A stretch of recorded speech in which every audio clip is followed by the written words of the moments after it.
Ambassador Cho Moon-woo. Thank you very much for inviting us today. 안녕하세요. 와주셔서 감사합니다. 한국어가 전혀 어색하지 않고 너무 능숙하세요. 예, 반갑습니다. 들어오십시오. 네.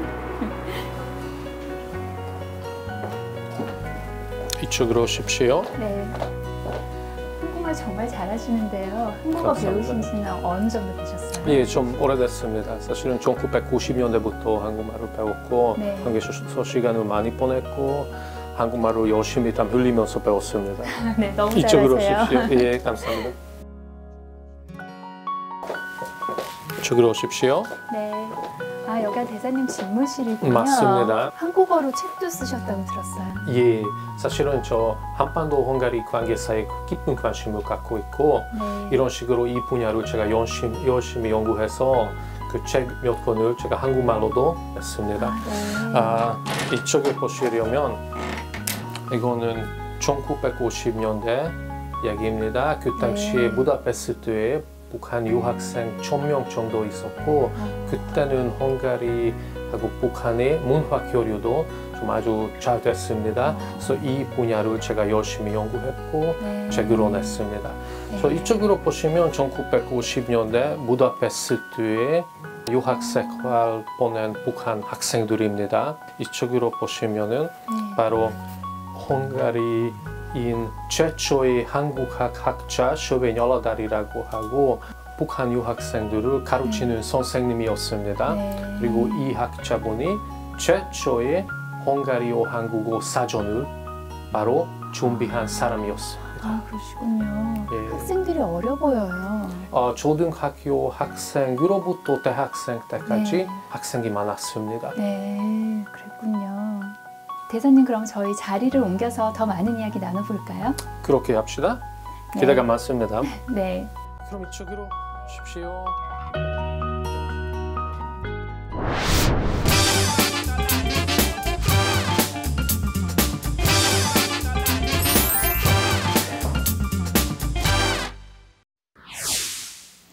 작년에 주한 헝가리 대사로 부임하셨다고 들었습니다. 부임하신 지는 얼마 되지 않으셨지만 그 한국에 대한 사랑이 그 누구보다 특별하다고 들었는데요. 한국에 대한 관심 어디서 시작되는지 여쭤봐도 될까요? 사실은 저 대학교 때 그때부터 한반도 문화, 한반도 역사에 깊은 관심을 갖고 있습니다. 왜 그러냐면 제가 제 원래 전공은 역사학하고 국제정치학이었습니다. 네. 그리고 동아시아 역사를 공부하다가 저는 한반도 역사를 연구해 보니 항상 공동성을 느꼈습니다. 헝가리하고 한반도도 좀 비슷비슷하고 네. 강대국들 사이에 떨어져 있는 작은 나라입니다. 네. 우리 헝가리도 역사적으로 좀 해외 침략을 많이 받았고 한반도도 마찬가지입니다. 한반도도 좀 고려 시대로부터 좀 20세기 때까지 침략을 많이 받았습니다. 그래서 이런 식으로 관심이 생겼습니다. 아, 그러셨군요. 그 대사로 부임하신 이후에는 주로 어떤 분야에 가장 중점을 두고 계실까요? 금년이 외교 수립 30주년입니다. 헝가리 대한민국 외교 수립 30주년입니다. 이런 입장에서는 제 어깨가 아주 무겁습니다. 아시다시피 지난 1989년 그 당시에 사회주의 국가 중에서 최초로 우리 헝가리가 대한민국하고 외교 수립을 맺었습니다. 네. 사실은 저 사진은 이 흑백 사진도 좀 몇 가지 좀 준비했습니다. 지난 1988년 바로 서울 올림픽 이전 노태우 대통령님 특사로 박철원 특사가 헝가리를 방문했고 두 차례에 헝가리하고 비밀 회담을 했습니다. 그래서 이런 식으로 좀 외교 수립 가는 길 시작되었습니다. 사실은 박철원 장관님이 그 당시에 아주 큰 역할을 하셨고 지난 2월 달에 저 외교 수립 30주년 기념으로 제 박철원 장관님께 헝가리 십자 훈장을 드렸습니다. 네, 그러셨군요. 세월이 많이 흐른 게 느껴지네요, 사진에서도. 예.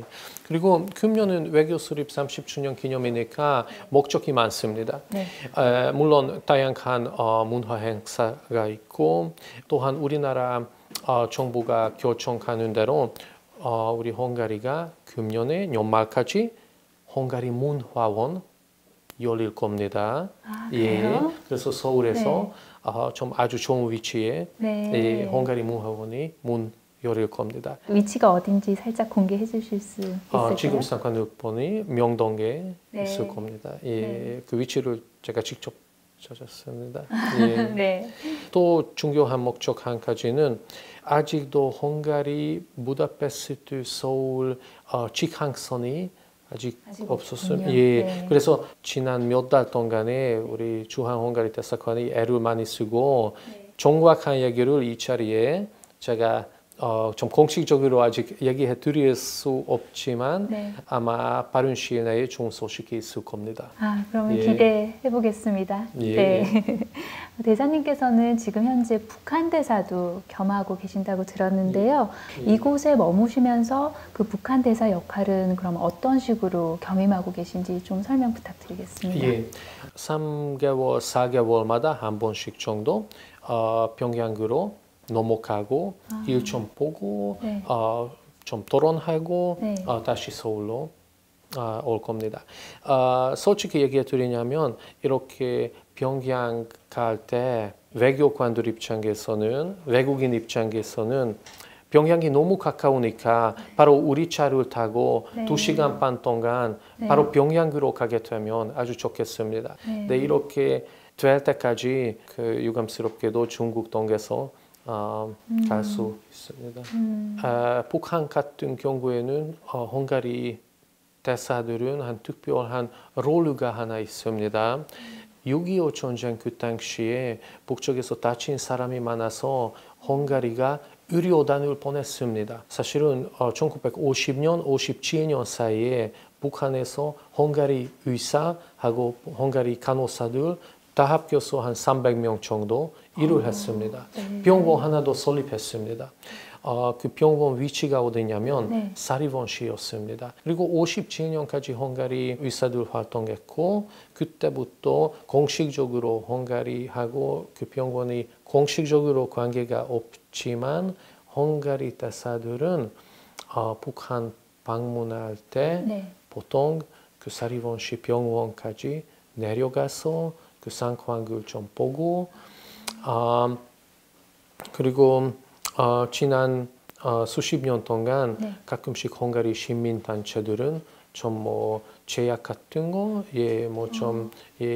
약 같은 거를 저쪽으로 좀 지원했고 그 병원 정원에서 아직도 헝가리 말로 된 또한 한국말로 된 기념비가 서 있습니다. 2018년도 한국-헝가리 외교회담 때 그 시아르토 헝가리 외교통상부 장관님도 한반도 평화 및 그리고 또한 북한 비핵화를 위한 우리 정부의 노력을 굉장히 지지하신다 뭐 그런 말씀하셨는데요. 그 최근 한반도를 둘러싼 그런 정세 변화는 어떻게 보고 계십니까? 한반도 비핵화 문제는 매우 중요합니다. 대사로서뿐만 아니라 한국학 학자로서 한반도를 동일하려면 먼저 역사로부터 동일해야 됩니다. 그 남북한 역사에 대한 공식 관점이 좀 달라요. 남북한 역사학자들은 한반도의 5천년 역사를 같이 공부해서 그런 연구를 하게 되면 아주 좀 의미가 있을 겁니다. 또한 지금 개성 같은 경우에는 만월 때 공동 연구 프로젝트는 진행 중이죠. 제가 보기에는 남북한 공동 정체성 만들기 위해서 매우 중요한 프로젝트입니다. 이런 프로젝트는 좀 많이 이루어지게 되면 아주 좋겠습니다. 이 얘기를 사실은 작년 10월 달에 10월 8일 날에 청와대에 올라가서 문재인 대통령님께 신임장 드렸을 때 대통령님께도 얘기해 드렸습니다. 얼마 전에 한국 국립한글박물관에 개인적으로 소장하고 계셨던 거 기증하셨다고 들었거든요. 소개 조금 해주실 수 있을까요? 사실은 국립한글박물관한테 작년 9월에 약속해 드렸습니다. 헝가리 최초의 헝가리어 한국어 사전을 제가 드릴 겁니다. 이 사전이 헝가리 같은 경우에는 완전히 고등품입니다. 1957년에 나온 사전입니다. 6.25 전쟁 그 당시에 북한 고아들하고 유학생들 헝가리에 많이 있었고 헝가리 학자 슈베인 얼러달이라는 학자하고 협력해서 사전이 생겼습니다. 재미있는 게 뭐냐 하면 그 당시에 헝가리 인쇄소들은 한글을 인쇄할 수 없었습니다. 그래서 헝가리어로 된 텍스트를 부다페스트에서 인쇄했고 한글로 된 단어들을 평양에서 그쪽에서 인쇄했고 그 다음에 기차로 부다페스트까지 보냈습니다. 그래서 헝가리어, 한국어 사전이 생겼고 사실은 전부밖에 안 나왔습니다. 그래서 헝가리 같은 경우에는 완전히 고등품입니다. 그 대사님께서는 이 사전을 어떻게 소장하시게 되신 거예요? 예, 사실은 제가 대학 다녔을 때 중고 책방 그런 데에서 좀 고등품처럼 구입할 수 있었습니다. 그래서 이 헝가리의 최초 헝가리어 한국어 사전 2권을 갖고 있었습니다. 그래서 이렇게 제가 갖고 있는 2권 중에서 한 권을 얼마 전에 국립 한글박물관한테 제가 직접 드렸습니다. 대사님께서 한국에 계시는 동안 발견한 한국과 헝가리의 어떤 눈에 띄는 공통점이라고 할까요? 그런 건 어떤 게 있을까요? 사실은 지난 거의 20년 동안 제가 이런 좀 비슷한 점 좀 많이 발견했고 한국 사람도 잘 모르지만 원래 우리도 아시아 사람들이었습니다. 1200년 전에 우리는 말을 타고 아시아에서 천천히 유럽적으로 이동했습니다. 그래서 유럽 민족들 중에서 유일하게 우리 헝가리만 한국 사람들하고 똑같이 앞에 성을 쓰고 그 다음에 이름을 써요. 헝가리 문화에 좀 아시아적인 좀 문화 파트들 좀 있습니다. 헝가리 사람들도 한국 사람들하고 똑같이 아주 가족적이고 헝가리 사람들 같은 경우에도 좀 애들 교육 좀 아주 중요하고 음식 문화까지 넘어가려면 그 헝가리 사람들도 한국 사람들하고 똑같이 매운 음식을 아주 좋아하고 고춧가루를 많이 먹고 마늘도 많이 먹어요. 네, 그렇군요. 그 말씀하셨다시피 한국과 헝가리 닮은 점이 굉장히 많은 것 같은데요. 그 얼마 전에는 한국의 한 대학의 헝가리 연구소가 설립이 됐다고 합니다. 대사님께서도 그 현장에서 아주 특별한 강연을 하셨다고 들었는데요. 그 특별한 현장 저희도 함께 했습니다. On March 29, 2019, Ambassador Choma visited a university in Yongin. This school has had an exchange program with Hungary since 1989, when South Korea and Hungary first established diplomatic ties. 30 years have passed since then, and this year the school set up Korea's first Institute of Hungarian Studies. A very special book was featured at the event celebrating the Institute's establishment. The book is called A Bloody Sunday. It was found by chance not long ago in the library of Tanguk University. The book was published in Korea after the Hungarian Revolution of 1956. It shows what was happening in Hungary at the time and the politicians who played major roles in the revolution. 한국 도서관들에서 쉽게 찾을 수 있는 책이 아닙니다. 김춘수 시인이 56년 혁명의 소식을 듣고 부다페스트 소녀의 죽음이라는 시를 쓰셨습니다. 이 유명한 한국 시 이해하기 위해서도 아주 중요한 자료이라고 생각할 수 있습니다. We look forward to the leading role to be played by the Institute of Hungarian Studies in promoting further exchanges between Korea and Hungary. 앞으로 이 헝가리 연구소는 헝가리와 한국의 여러 가지 교류 협력, 예를 들면 교육적인 어떤 협력이라든지 또는 경제, 가이드 협력, 그리고 여러 가지 정보, 이러한 많은 분야의 그러한 교류 협력을 지금 생각하고 있는데요. 예를 들어서 헝가리에 파견하거나 헝가리 사람들 올 때 가이드 역할을 한다든가, 그래서 조그만 디딤돌 역할부터 시작할 지금 생각입니다. The next stop for Ambassador Choma was a symposium celebrating 100 years since Korea's March 1st independence movement and 30 years of South Korea-Hungary relations. 3.1 운동을 헝가리 19세기 1848년 혁명하고 비교할 수 있습니다. 그래서 제가 한 강연에 바로 이런 내용이 나와 있을 겁니다. Ambassador Choma was first up and started the symposium. 20세기 초 같은 경우에는 헝가리 지식인들은 좀 아주 비슷한 역사적인 경험을 갖고 있어서 한국 독립운동에 관한 좀 지지하는 글을 많이 썼습니다.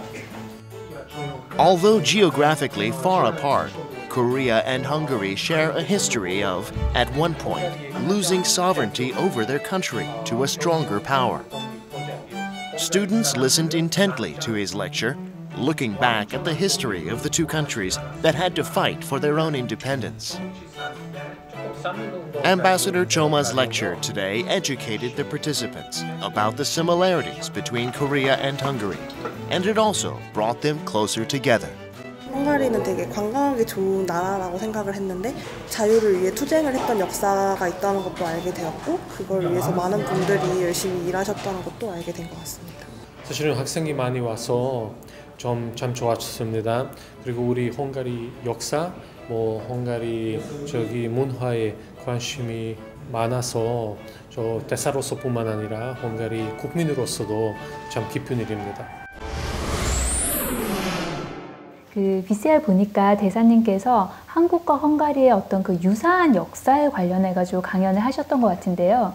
강연 내용 조금 더 자세히 설명해 주실 수 있을까요?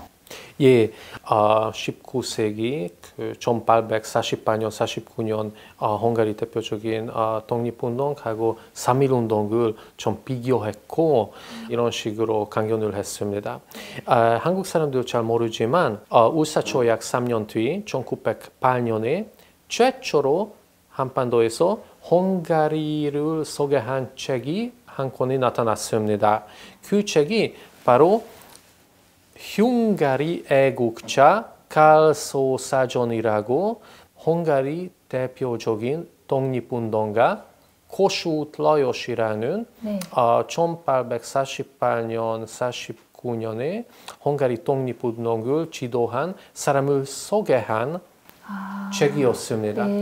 그리고 울사조약 3년 뒤 1908년에 나와 있어서 한국 독립운동에다가 좀 영향을 줬는지 제가 이렇게 좀 관심이 있었고 이 분야를 좀 연구했습니다. 또 재밌는 거는 헝가리 사람들은 지난 수십 년 동안에 이 책이 없다고 6.25 전쟁 그 당시 좀 어려운 역사 때문에 좀 없어졌다고 찾을 수 없다고 들었습니다.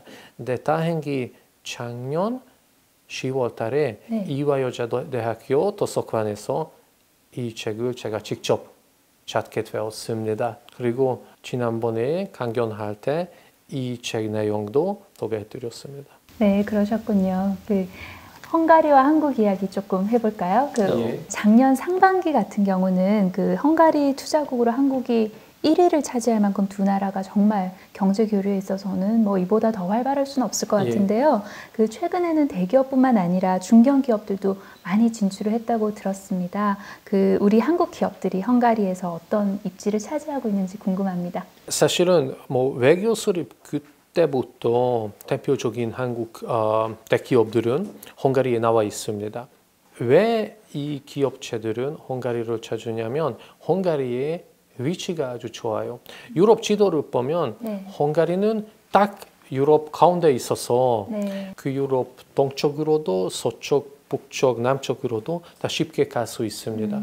또 헝가리 같은 경우에는 인프라가 아주 발전되어 있는 상태인데 고속도로 타면 바로 오스트리아까지 슬로바키아까지 좀 쉽게 넘어갈 수 있어서 인프라가 좀 잘 돼서 이런 식으로 회사 입장에서 좀 아주 좋은 위치입니다. 네, 한국과 헝가리 교류, 협력 이야기할 때 정말 빼놓을 수 없는 것 중에 하나가 인적 교류라고 생각을 하는데요. 양국 간의 인적 교류를 더 활발히 하기 위해서 지금 진행되고 있는 어떤 정책 같은 게 있을까요? 몇 년 전부터 그 V4 국가들 하고 대한민국 knowledge sharing 프로그램이 있습니다. 이거 무슨 뜻이냐면 V4 국가들은 대한민국하고 자기 knowledge를 좀 쉐링하고 공동 연구 방향으로 좀 넘어가는 상황입니다. 헝가리는 유럽 공중파 TV로 한국 드라마를 처음으로 방영한 그런 나라라고 들었습니다. 맞습니다. 헝가리에서 한류 열풍 어떤가요? 예, 헝가리 같은 경우에는 한류가 지난 2008년에 시작됐고 네. 그때는 유럽연합 국가 중에서 최초로 우리나라 국립방송에 한국 사극 드라마들 나와 있었습니다. 먼저 대장금이 나와 있었고 네. 인기가 너무 많았습니다. 한류가 시작됐을 때 2008년에 제가 그 부다페스트 대학교에서 최초로 한국학과 한국학 과정을 좀 설립했고 그때는 입학하려면 경쟁이 아주 심했습니다. 지난 수십 년 동안 한반도에 대한 정보가 거의 없어서 사람들 관심이 너무 많았습니다.